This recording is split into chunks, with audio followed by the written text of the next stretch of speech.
Bharat versus England మూడవ test కోసం Lord's మైదానం సిద్ధమైంది. సిరీస్ 1-1తో సమంగా ఉండగా ఈ మ్యాచ్ రెండు జట్లకు నిర్ణాయకం.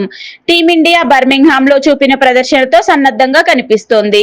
ఈ టెస్టులో గెలిస్తే 2-1తో సిరీస్ లో ముందంజలో ఉంటుంది.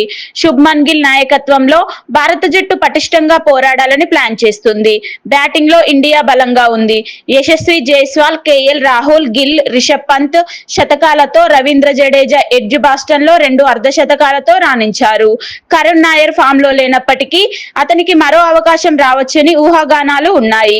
బౌలింగ్ లో జస్ప్రీత్ బుమ్రా తిరిగి జట్టులోకి రానున్నాడు.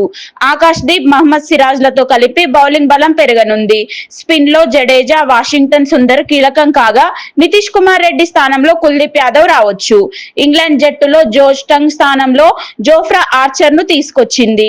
4 ఏళ్ల తర్వాత టెస్ట్ లోకి రీ ఎంట్రీ ఇస్తున్న ఆర్చర్ వేగం జట్టుకు బలం అవుతుందని స్టోక్స్ భావిస్తున్నాడు. అట్కిన్సన్ గాయంతో తప్పుకోవడంతో స్పిన్నర్ షోయబ్ బషీర్ పై ఆధారపడ్డారు. ఇంగ్లాండ్ బ్యాటింగ్ లో ఓపెనర్లు Zak Crawley, Ben Duckett, Joe Root, Ollie Pope సత్తా చాటాలి.